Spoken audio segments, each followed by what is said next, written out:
Okay, hi everyone. This is Michelle from Performance High, and I am here today with two fabulous ladies. Both of these gals have been athletes of mine in the past, and I enjoyed working with both of them so much. And what I wanted to bring us all together today to talk about is a very interesting topic of training, racing, and being pregnant. So Tanya, up there in the tank top, was recent. Well, I guess a year ago, pregnant and has had her baby, and so she's been now training and racing with a toddler, which is a whole nother experience. And then Ariel in the lovely green zoot top is currently pregnant. So going through her own experience with that. So I thought that this would be an interesting topic to kind of go through and find out their perspectives and maybe some takeaways for you all out there too. So I'm going to let each of them introduce themselves. And I don't care who goes first. So I can go first. Hi, everyone. My name is Ariel Jenkinson. I have been doing triathlons since, I think my first one was the Why Not Try in 2016 now. And since then, I've done sprints, Olympics, lots of half Ironmans, one full Ironman last year. And then most recently, I actually was fortunate enough to do Ironman Arizona 70.3 and was 24 weeks pregnant, I think 24 weeks pregnant when I raced Ironman Arizona 70.3. So we love racing. My husband and I love racing. We love training. It's how we travel. And we are looking forward to hopefully some traveling and training and racing next year as well with a +1. I'm due, I guess I should say, I'm due in February. So I've got a couple months to go. awesome. Yeah. Hopefully baby loves it all too. Yep. And Baby luckily our parents are already on board on traveling to races with us. So nice. Yeah, we're excited. We are lucky to have lots of supportive parents around to help us be able to maintain our racing. Yay. Yeah, that is super helpful. Good. Excellent. And I am Tanya Turner. I did my first triathlon in like 2010 and then took a little break and then got into Ironmans in 2013. And I've ran, oh gosh, I don't know, maybe 12 or 13 years now. So I've done everything from Ironmans to marathons to endurance racing. And when I was pregnant at 20 weeks, I ran a marathon, which was really cool. And since having a kid, my daughter is very familiar with the Bob jogging stroller. She spends much time in that. I love those. So yeah, currently I'm doing much more running because it's so much easier to throw your kid in a jogging stroller than to try to find time to do a 3-hour bike. So yeah. Good. Excellent. Yeah, it's a whole nother ballgame once you start to add in the changes that happen with your body, and then of course the changes in time that happen after baby comes. So yeah. I think you guys have been just amazing examples of what you can do. I mean, we're so far away from this whole thing of, oh my gosh, when you're pregnant, you just have to sit down and, not move again until you have the baby. Thank goodness we're so far away from that. So there's all kinds of stuff that you can continue to do, which is really great. Okay, so I'm going to get into some of my questions here and we'll just see where this all goes. So my first question, and again, I don't really care who goes first. You guys can kind of just chime in as you see fit. So what is training and or racing while you're pregnant like? How does it feel different? Do you have to think about different things? Go. Do you want to go first since you have the most recent? Sure, I can go first. So I would say training while pregnant is completely different than training while not pregnant. At least for me, it has been. I have a very supportive OB, and I think that's one thing that should be said up front, that everything should be cleared through your OB. And I worked with Michelle and my OB in combination to ensure that everyone was on the same page with what I was doing. So making sure that your OB is on board with what you're doing is very important. And I would just say that like the level of intensity that you're able to complete while you're pregnant is just so much lower. So it's more like completing things as opposed to, you're not going to build your VO2 max while you're pregnant, and you're likely never going to PR while you're pregnant, but it just feels good to move. So just sort of shifting that from, I want to place XYZ, or I want XYZ time for a race, as opposed to just like, I'm doing this to stay active for my body to stay active, is very different mindset than when I wasn't pregnant and it was like, all right, I'm trying to hit this wattage and I'm trying to hit this miles, I'm trying to hit so many miles this week. And it's sort of like, you just have to do what your body can do. And at some point, if it says no, then you have to know when to stop, because otherwise you're not helping yourself, or likely not helping the baby either. So I would say very different than training while not pregnant, and less training, more like completing things. That's a great way to put that. Yeah, that's an excellent way to put that. Maybe even just taking it's a shifted mindset away from what your previous goals were and moving into a new space.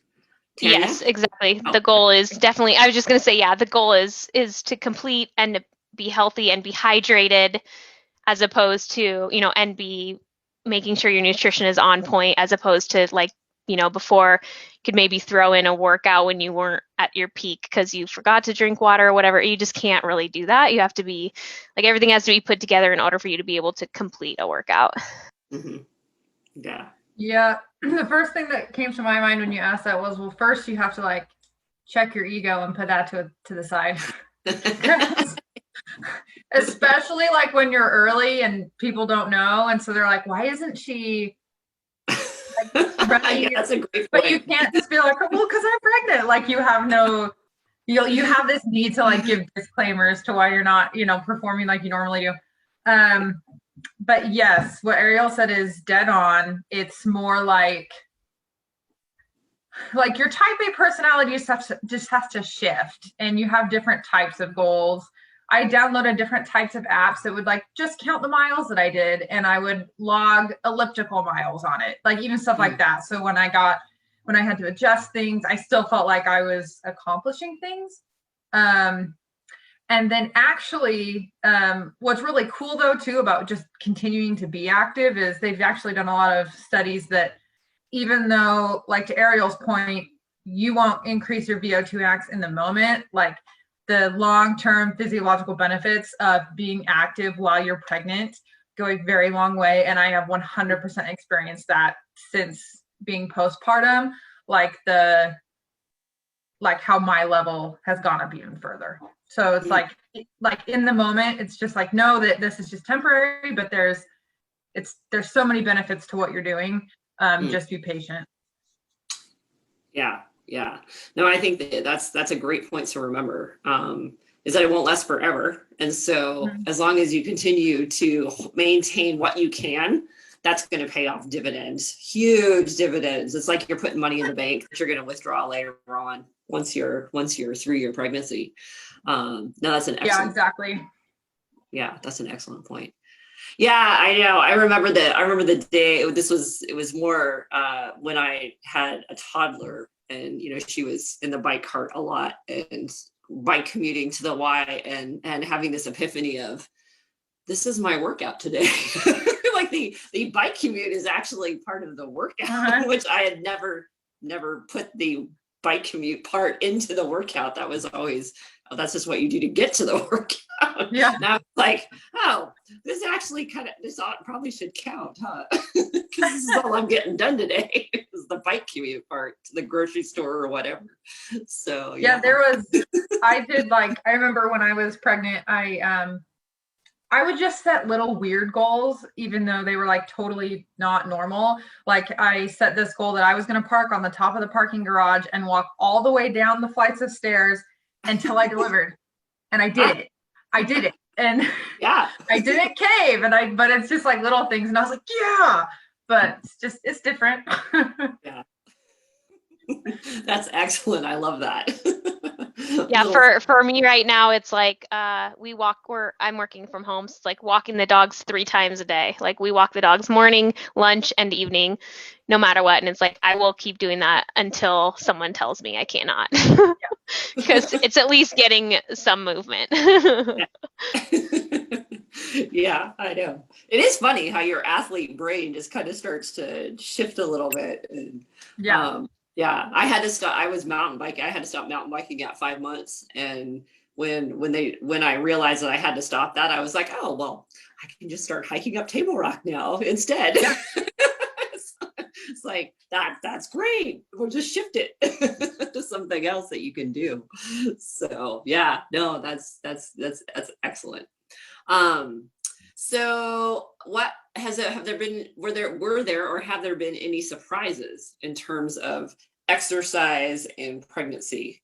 Anything that I don't know, feelings that you might have experienced or mental, again, like epiphanies that you sort of came to that you were like, wow, I didn't expect that. I would say for me,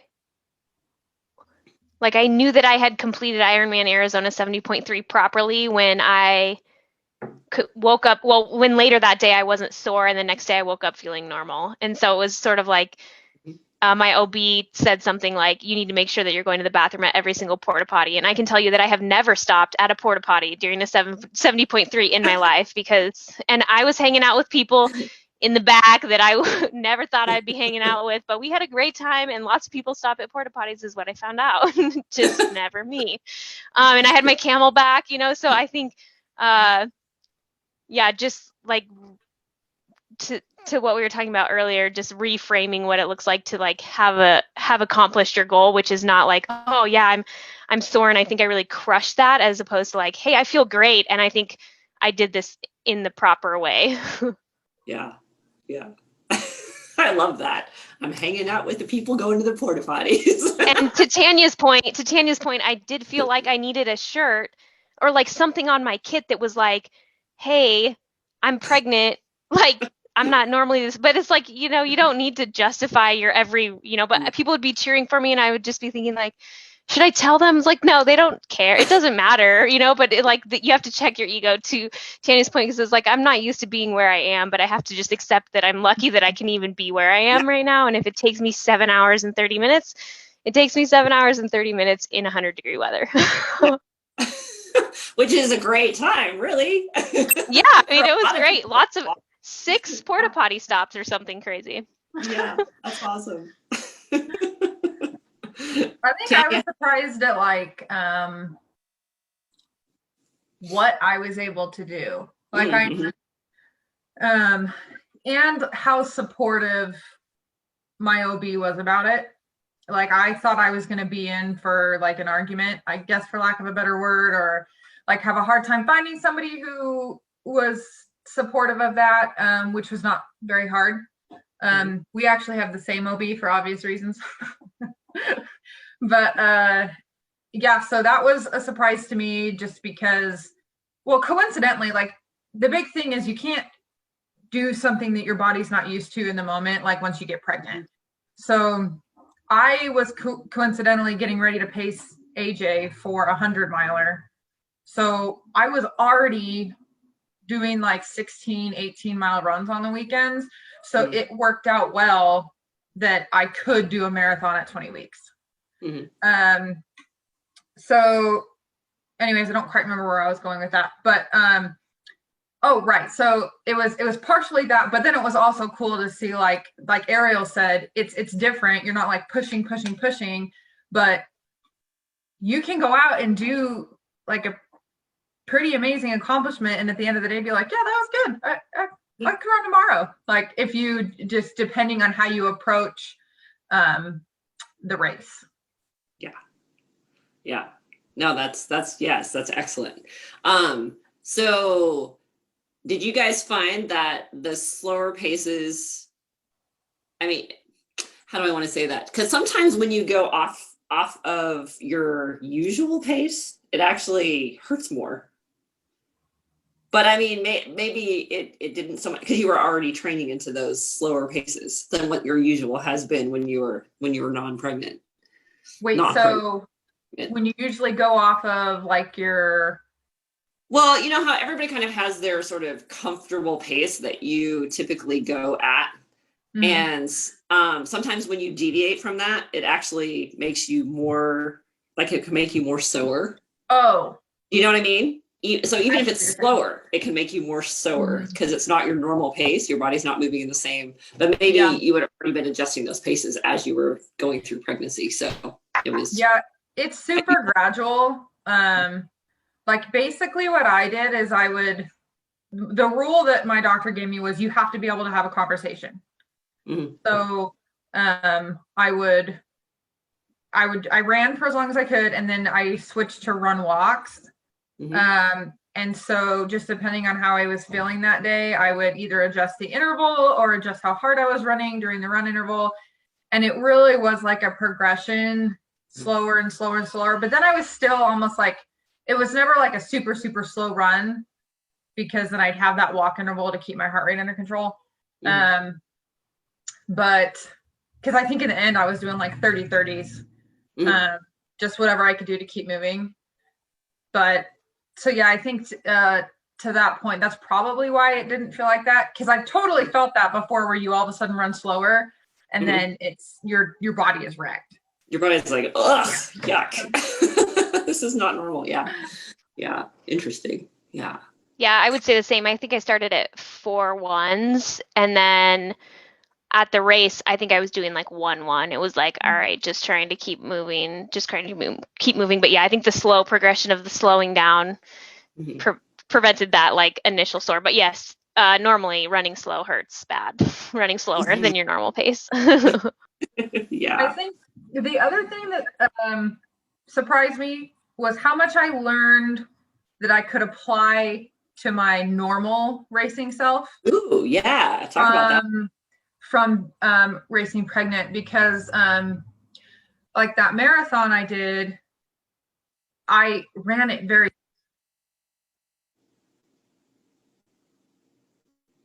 Uh-oh, you cut out, Tanya. Tanya, you cut out.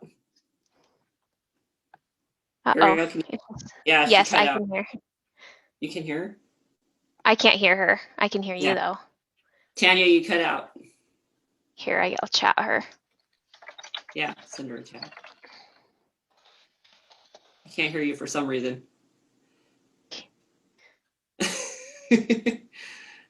Turn your audio on and off again, see if that helps. Yeah. So strange. Here, Ariel, do you want to add anything to that? I'm gonna chat her. Yeah. Well. Can you hear me? Remind me. Oh yeah, there you go. There we go. That was so weird. Where did it cut me off? Like a ways ago. Oh, dang it. I know, right when you were going to make your point, that it cut out. Basically, when you have this external factor that's forcing you to be like diligent in the front half, and then all of a sudden you actually do have gas in the tank left over, and then you actually are able to experience like, this is what a smart race feels like. Yeah. Then you know, because like my other races, I was like, yeah, I think I raced that well, but now I was like, no, I should have actually pulled that back a little bit. So it actually made you more aware of strategy. Yeah. Oh yeah. And pacing strategy. Oh, interesting. Fascinating. Yeah. Huh. Okay. Yeah, I would say that probably happened for me as well. I just didn't really realize it. Like I think I negative split all my laps. You know, not on the run, but on the bike. For that same reason, because it's like you might as well save it up now, because the goal is to finish. The goal is not to get a PR here. And so to that point, you're like, I can just like, you know, you're kind of like cruising along compared to normal, saving up a little bit because you don't know what you're going to need on the back end. Yeah. Oh, that's so helpful. Oh gosh, that's a lesson that so few people learn too, is how to do that well. It is hard. Again, it's an ego check, right? Most of the time. Yeah. Oh, it's so fun. I've had like the chance to like run, walk, or race with someone, like after really having learned that, and the first part where like everyone just keeps passing you, and I'm like, just wait, Just wait. And then It'll be sure your enough, I'm turn. like, we are going to pass all of these people, I promise you. And then you do. Yeah. That's what I tell myself in my head. I'm like, I'll see you later. Yeah. The game of patience. Yes. Yeah. Exactly. So, so kind of along those lines, what are the things that you're monitoring the closest in order to keep things where you need them to be? I mean, is it pace? Is it body temperature? Is it breath rate? Is it heart rate? Is it all those? I mean, what is it? I was told I better be able to have a fluid conversation Okay. no Yeah. matter what I'm doing. And so that's what I really use to judge if I'm going too hard or not too hard is could I have a conversation right now? And whatever pace that is or wattage that is, it is what it is. So that was my key. Yeah. How did that work in the weight room? Because the lifts are so short. I mean, basically I do light lifts anyways, so it wasn't really applicable, I would say, in the weight room because I felt like what I was doing already wasn't like, it's not like I'm bench pressing one time. Mm-hmm. So. Because if you are lifting super heavy, you have all that relaxin in your body. You can get yourself into trouble that way, like from lifting harder than you should. Mm-hmm. But I was in the same boat. I wasn't doing much lifting. Which that will be interesting when my husband and I do have a second, because I've gotten much more into lifting. It'll be something like another factor that I'm going to have to consider. But I was the same as Ariel, that it was just make sure you can hold a conversation. And that was actually really controversial. I got a lot of criticism for that because I never looked at my heart rate.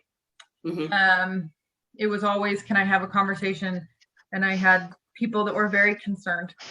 But it was what my doctor advised, and it worked really well. And to Ariel's point, you got to find an OB you can trust. And if your doctor says watch your heart rate, like do whatever rapport you've established with your physician and what they suggest, because ultimately you're going to get thousands of opinions and you'll drive yourself nuts trying to please everyone. So that totally makes sense. I mean, I have to say, I had baby. She's 16 now, so it was a long time ago already. But the amount of information that's out there now about pregnancy and exercise is so much better. Yeah. So that's super helpful. I was curious about the weightlifting just because that was one of my big ones that I had to kind of have an argument to some extent with Did you have to like how did you gauge that? So, well, very similarly to how you two are saying, I gauged it based on how I felt and what my body's response was. So if I started to get nauseous, or if I started to feel like blah, I was like, okay, it's done. That's the telltale sign. Like there's something not right about that.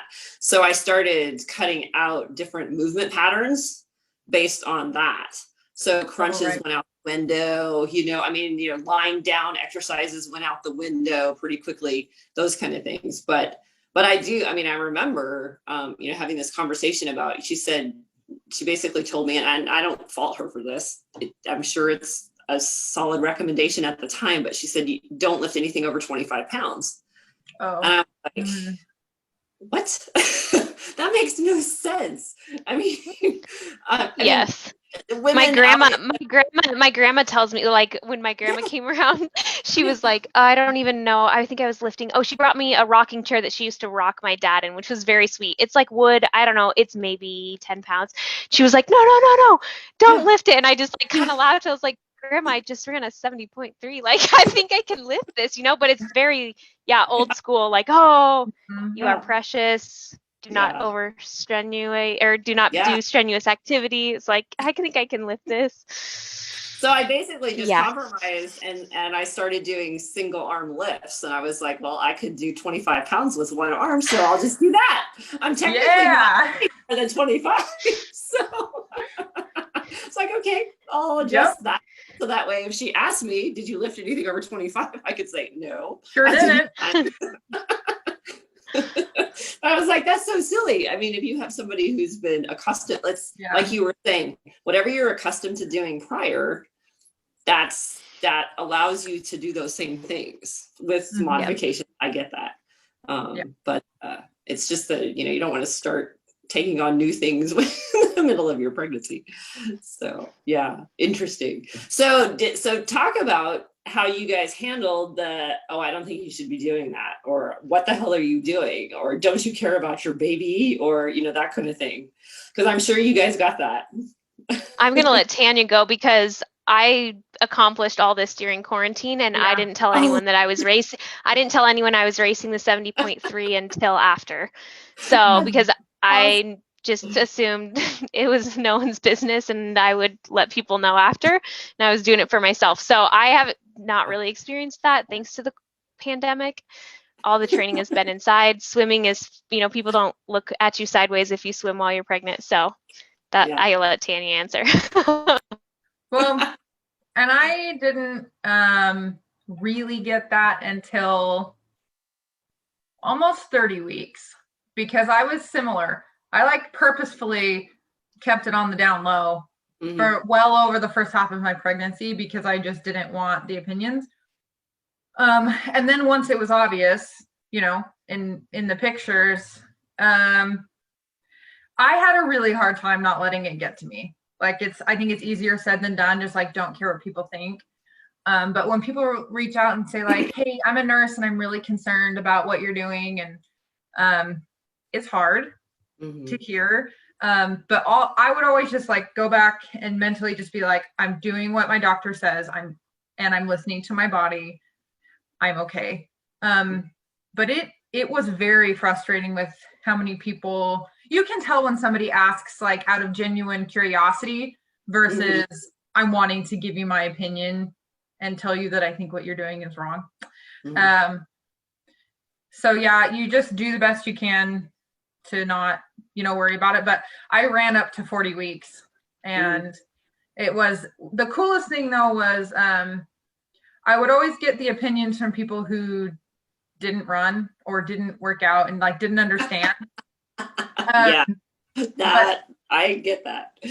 When I was in a race, everyone was supportive. Yeah. It was oh my gosh, you're pregnant. Oh my gosh, keep going, keep going, keep going. So that was why I kept doing it, because that 2 or 3 hours or 1 hour that weekend was the one place where I kind of felt a little bit normal and nobody judged me. So yeah. Interesting. And then I took Tanya's advice after her experience and was I'll just keep it on the down low forever. So I didn't, was after that, Tanya went through that, and I'll just not say anything for a long time, and no one sees me. So they'll never know. You don't even, you got to race the one and only race that it happened. So you don't have a ton of opportunities to be hello. I know. I do have a t-shirt. That I wore on our virtual turkey trot that says, I'm usually much faster when I'm not so freaking pregnant. But then I have a big jacket on, it's that's what I feel I need to always have on, hey. Awesome. I love it. I love it. Oh yeah. Well, it's funny how many people have opinions about that sort of thing.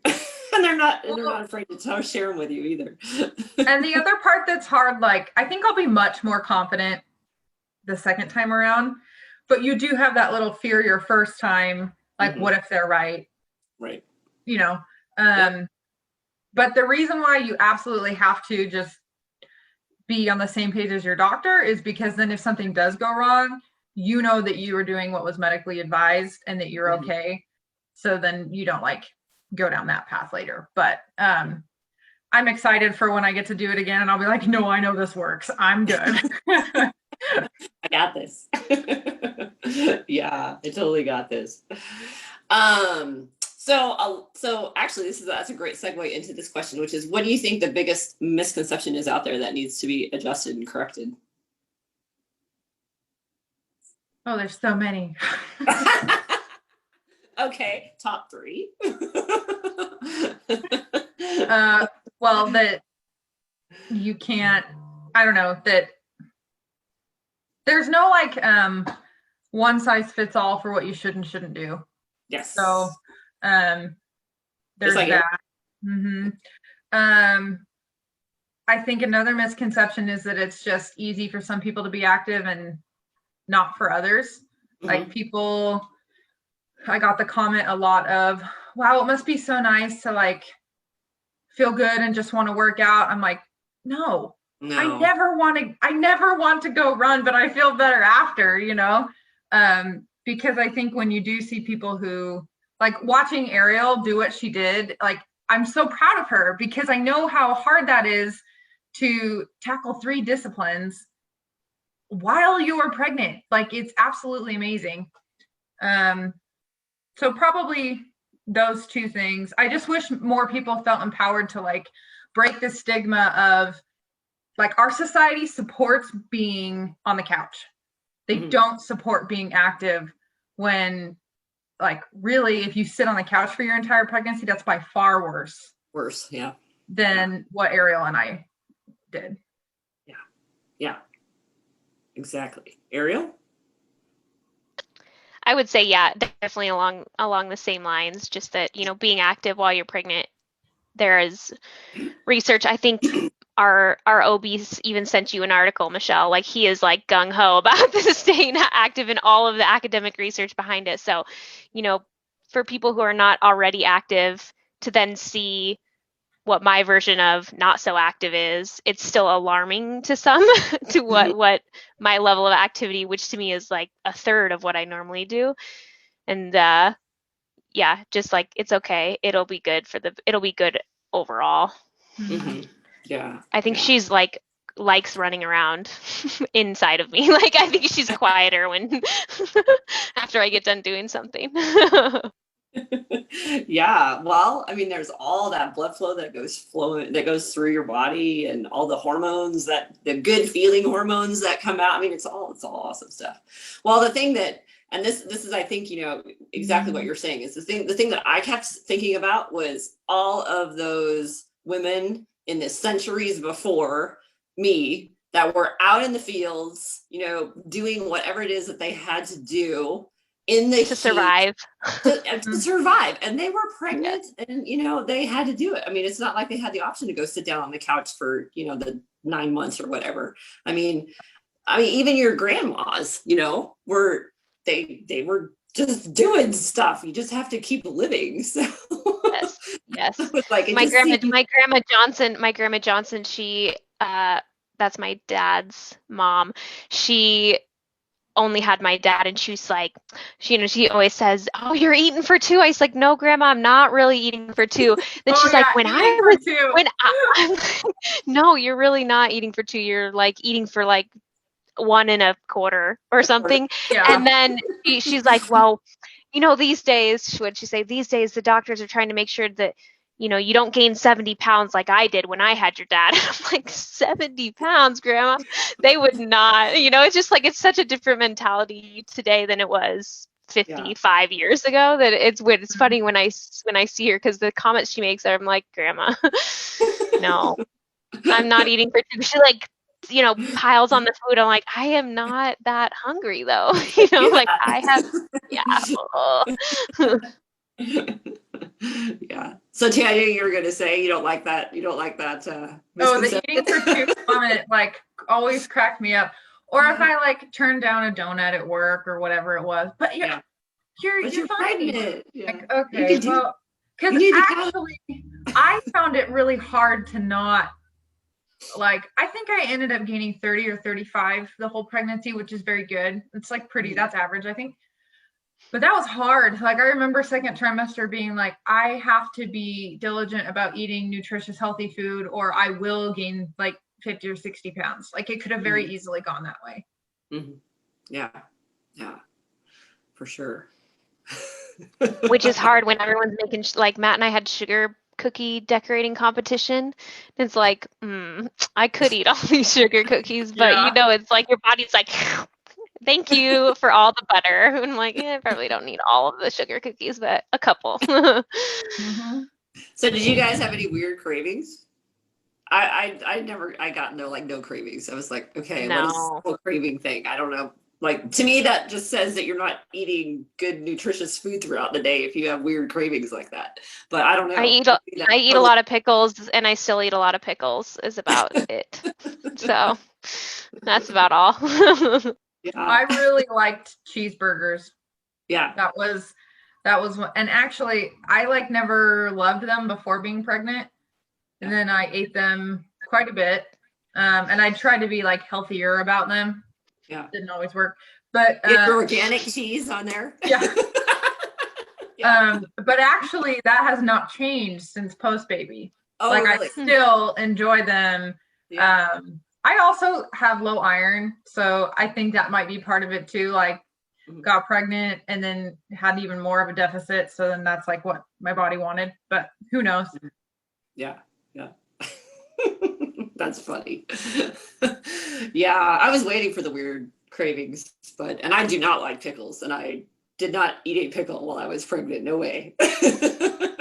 My husband does not like pickles, and he like cannot handle. We have like this huge jar of pickles. Like, I could just eat them all. He feels the same. He's like, they smell like stinky feet. Yeah, I don't even know what they smell like, but yuck. Yeah, that's funny. So Tanya, for Ariel, since you've had your baby and now you're in the toddler and getting into post-toddler phases, at some point here, any advice for how to manage the after baby comes?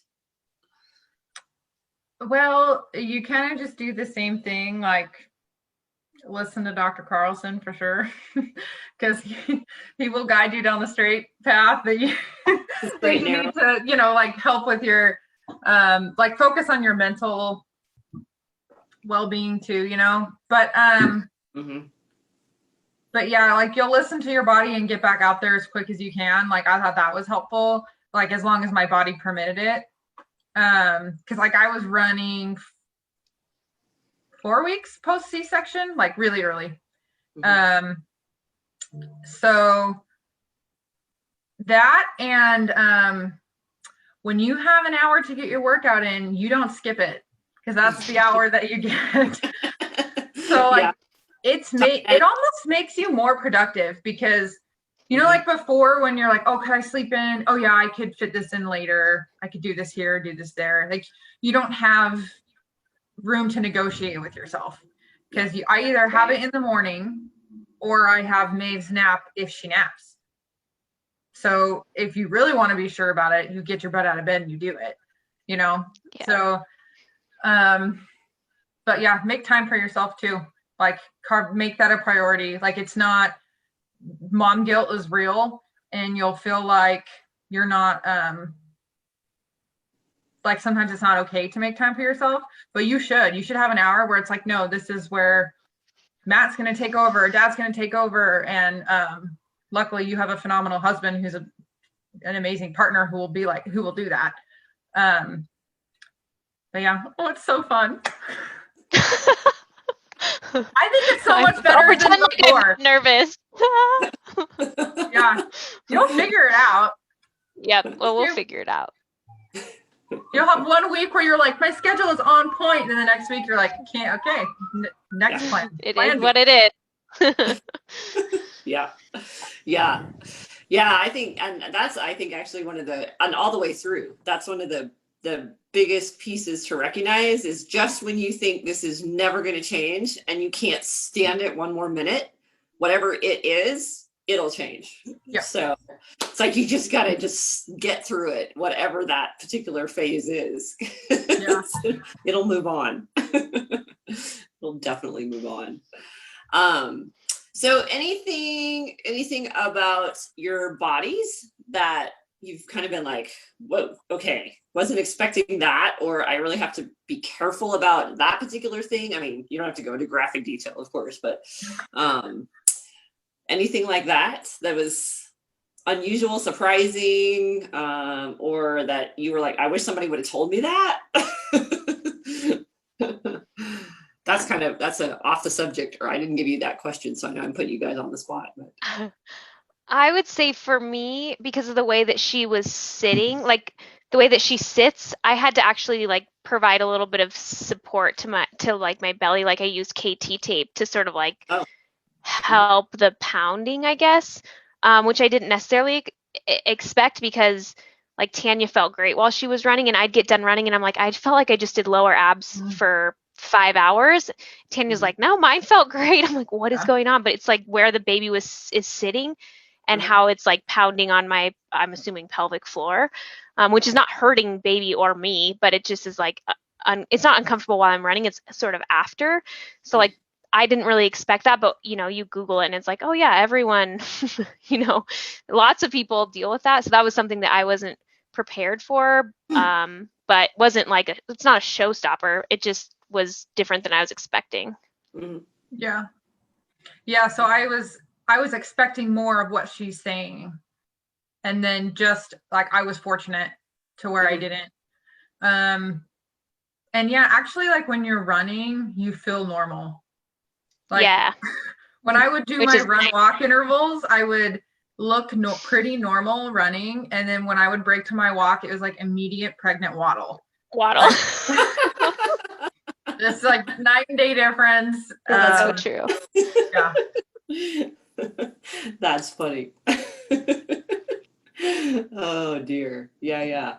Well, I know the one thing for me that was that I had no idea what a contraction felt like. Oh yeah. So I was having all kinds of contractions, and my OB was like, you realize that's what those are, right? I'm like, no, I just thought it was just what, this, you feel all kinds of weird things when you're pregnant. Yeah. I'm like, I don't know what that is. She's like, that would be a contraction. I'm like, oh, okay. Didn't know that. Those are like the early, they got obviously way worse, but then you know what they are when you're having a baby, but all those early ones, So yeah. Weird things. I guess along that same vein a little bit, just like how different Ariel and I have been with just like what we've experienced. Like if you do have to stop working out for some reason, like because the doctor suggested or whatnot, like that's a hard pill to swallow, especially when you want to, but it's not a poor reflection of like you as an athlete. Just because it is so different. Like, if you look at Miranda Carfrey right now, professional triathlete, pregnant with her second, she's not running, but she's doing what she can. She like does other things, but also don't run into the inverse of that where you're so gung-ho about being active till the end that if you have to change it, just be flexible, like with what your body needs. Yeah. So a couple weeks ago, my OB said, based on the size of the baby, like you're done, working out basically. Yes, definitely a hard pill to swallow, but honestly, I wasn't really doing a lot anyways. So it wasn't like, oh, my 10 hours of cycling. So I told him, I was like, I haven't really been doing anything. Can I still do yoga? And he's like, yeah, you can still do yoga. So, I'm on week 2. I'm not going crazy yet. I haven't cried about it yet. But I still have 2 months to go. So yeah, it's unfortunate to have the situation change. But to Tanya's point, you have to listen to what they're saying. And if they're saying, hey, a little bit less activity, all right, then here we are. We're doing downward doggy baby breech yoga because that's what we're working with right now. So it is, you gotta just, and like, I'll bounce back, and maybe it'll take me a little bit longer because I will not have cycled, ran, or swam for maybe 3 months, but won't be the first time that I, started from a spot where I didn't think I'd be, but it'll be okay. Mm-hmm. Yeah, and that's really in the broad scheme of things, that's nothing. It's like no time. Right, exactly. I figure my Ironman base might still serve me, Yeah. Michelle, from last Oh, year. I don't know.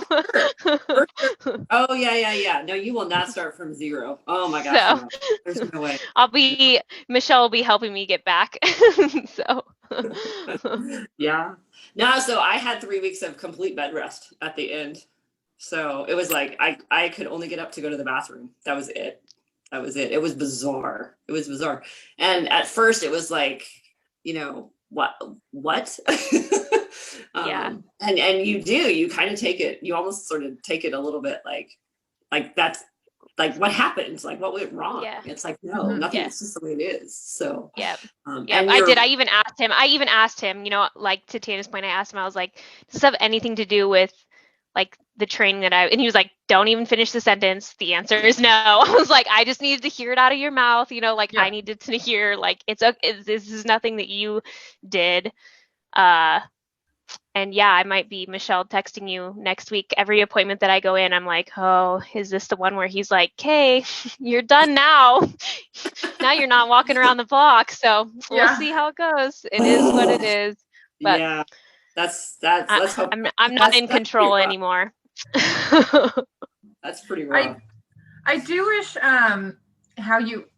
when you asked what you wish people like would have warned you about or told you, like especially right afterwards, like what you go through, like being pregnant, having a baby, like it not only does it just like rock your world because nothing else shakes up your life more than a child does, but I wish people were more honest of just like, this is going to be really, like, people say it's hard, but not in like a more raw way of like, you will feel like you're grieving the loss of your previous life.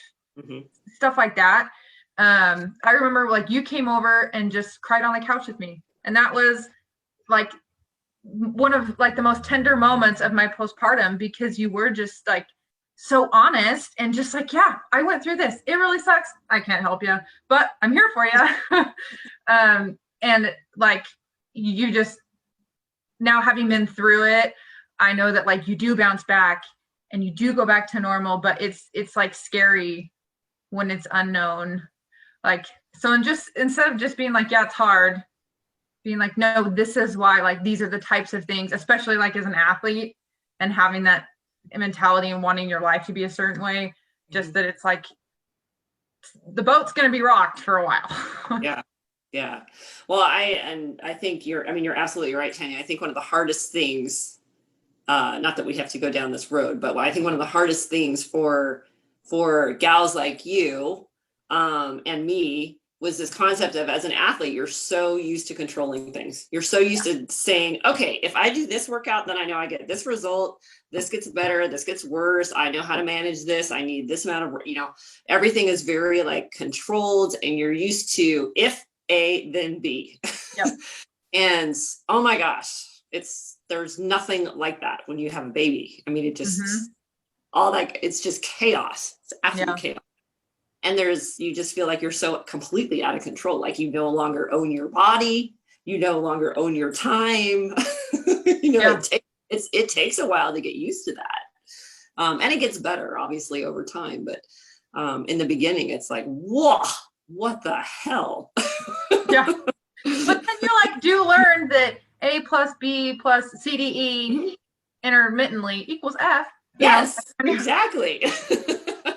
Yeah, there starts to be some amount of structure in the chaos. Absolutely. You're absolutely right. Yeah. So here's my last question for you, because we're getting close to end. Do you feel like your priorities are shifting? Because that is one thing that I really noticed, was the things I used to think were important were not like up here, kind of shifted here. And maybe even like down here. So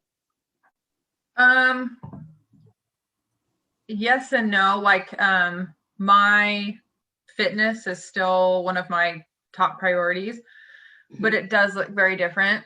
Like it has to be very worth my time to be doing it. So like I was teaching classes at Axiom, and then like, to me, that wasn't worth being away from my daughter. And I wasn't getting what I needed physically out of it. So I quit that. And I changed that. Like, now I do CrossFit to supplement strength training, and same like with my workouts.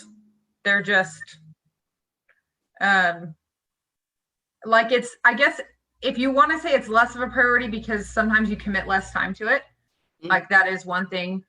Like right now I've just decided that I won't do Ironmans until we're done starting a family and they're in school and I have the time to actually devote to that. So for right now, running makes the most sense. I can throw my kid in a stroller and I don't have to worry about biking and swimming and doing all that.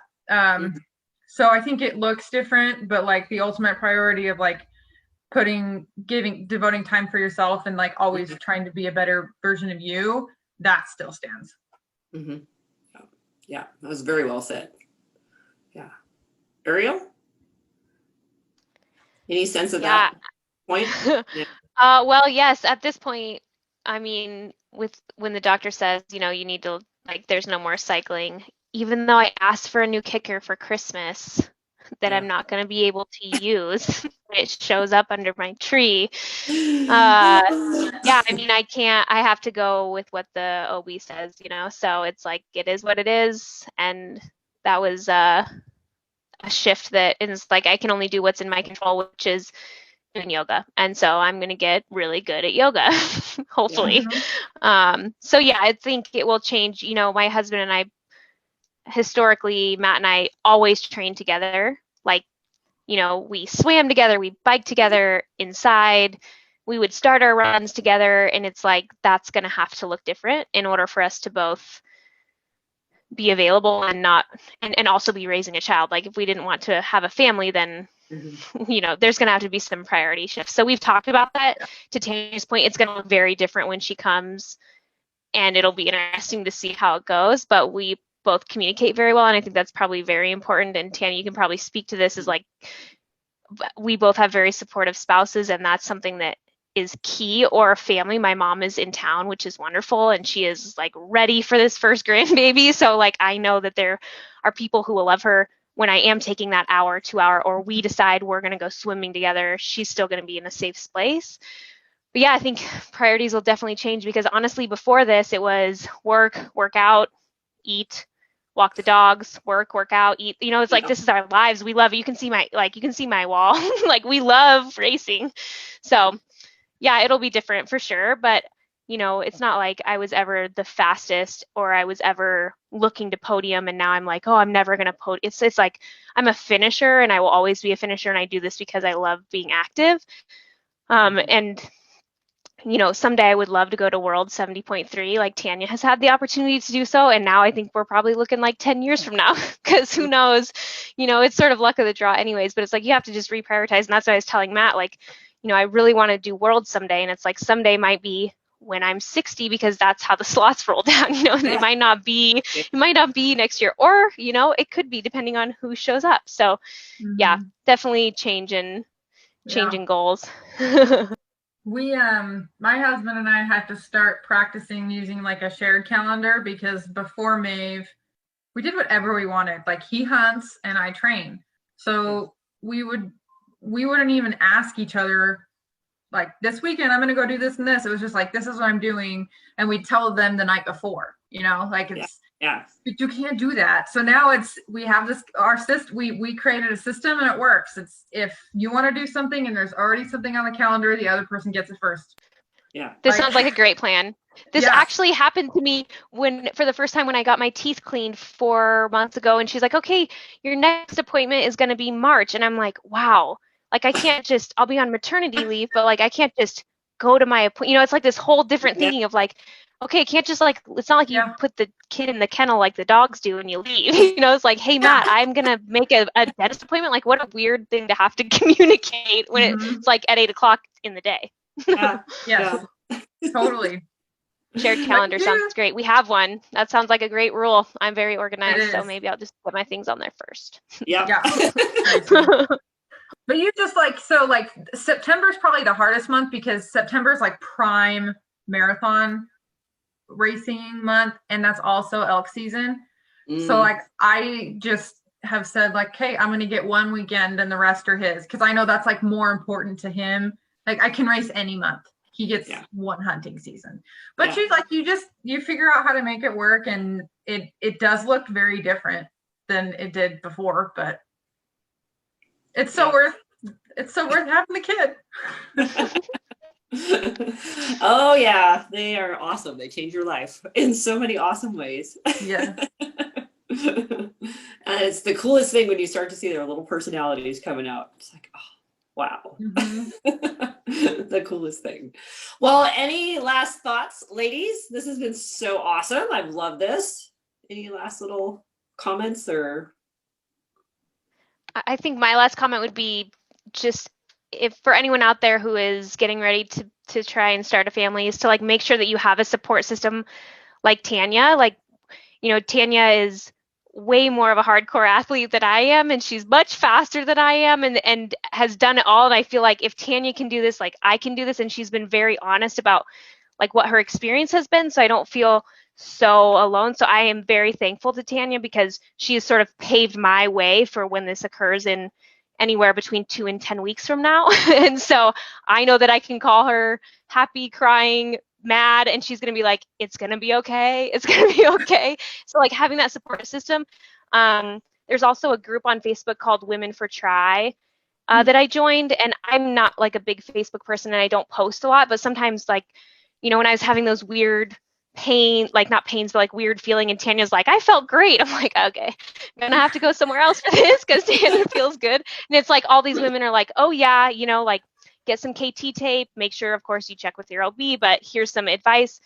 Like I still ran till whenever. It's like, okay, it's nice to be a part of an active group of women who are supportive of women that are active, which I think Facebook, something, Michelle, you probably didn't have when you were, you know, when you were postpartum, is going to be really nice, because these are ladies who love triathlons, who also have families, and it's like they may not be in the community, but yeah, very thankful for women around who have done this and who have been successful. And like Tanya was saying, Rennie Carfrey, you know, all of these professional athletes who flawlessly seem to birth children and then race Kona the next year. Yes, it is their full-time job, and maybe they have a nanny at home, I don't know, but they're doing it, you know, and it's like, it is possible. It will look different. It will be fine.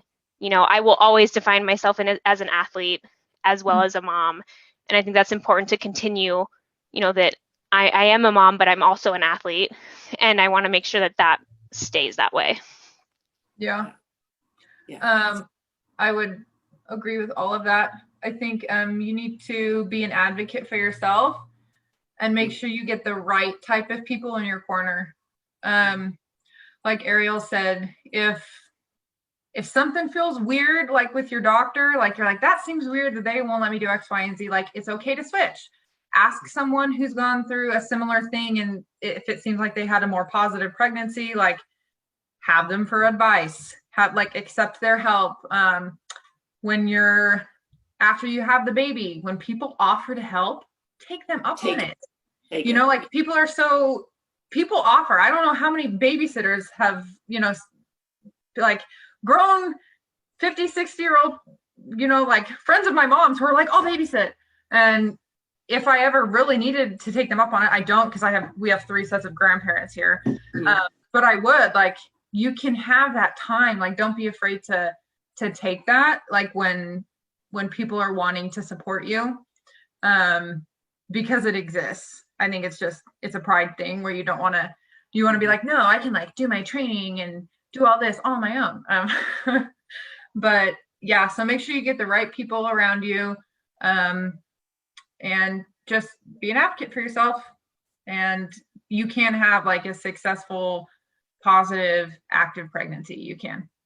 Yes, totally agreed. Yes. Oh, that's a great way to end that. Oh my gosh. Thank you both. Yeah, super inspirational. And see, doesn't it make you just want to go out and have another baby? It does. No, it doesn't want me to make me want to do that, but it does want me. I do want to go out for a run now, which is not going to happen. But I also want to just say, Michelle, thank you to you as well, because when you were one of the first people that I told, because it was like, okay, doing this high intensity workouts, and now I can't, and Michelle has done this, so like I'm going to go to Michelle. And it's like, you need someone. You were like, ooh, first year of my daughter's life was the hardest year of my life. I'm like, all right, well, at least you're being honest, and you're not like, it's not like sunshine and rainbows all the time. Yeah. And I think the Mhm. honesty has to be there, because there's so much like, my baby is perfect and everything is fine. And like, that's not reality. So the reality Yeah. check is nice, because you were like, when I like called my husband, I was like, Coach Michelle says it was the hardest year of her life. Are we gonna make it? You made it. Tanya You'll made it. I'll make it. We'll make it. Yeah. Yeah. So Yeah. thank you as well. I agree with that. You have been such a great support for both of us. Like, we appreciate you so much. Oh, thank you guys. Yeah. Oh, well, You you were two one of the are. first- You were one of the first people I told too. And I told you I wanted to do a natural birth, and you were like, that's awesome. And you were the first person that was supportive of it. Like, it was Oh just, my God. it's just, we love you. Oh, you guys are the best. It's been so fun to work with both of you and to watch you go through this. It's just awesome. I wish I would have had friends like you when I was going through it. I wish, but I'm so glad you have each other, because that makes it so much better. That's really actually how we became pretty It close, is. I would say. Like, we were like sort of friends. And then Interesting, once, yeah. Wait, actually, I'll tell you how we became friends. We were on Tanya and I didn't know each other, and I was going the wrong way in the middle of a race. And out of the kindness of her heart, she told like, me I was "Hey." going the wrong way. I know. I was like, who we were tells on our someone? bikes in Emmett, and Who's I was going like, no. That's Yeah. right. Then I saw her on the podium. I was like, hey, we could be friends. You just like totally helped me out. Yeah, But we yes, were like, this is we definitely, were casual triathlon friends till yeah. both had the pregnancy deal, and then it was just like, Perfect. Yep. It's Match. perfect. It's a match. Oh, so good. So good. Well, thank you so much for sharing your stories and your thoughts and advice. It's been really, really fun. I really love this. And I wish you both the best going forward. You each have some amazing things coming up, and it'll be fun to see how it goes in the next couple months. yeah. Yes. Thank All you. right. I'm Great. gonna turn off this recording now and chat with you guys for just a couple Okay. minutes. Yeah. Okay. All right, hold on. Bye, everyone.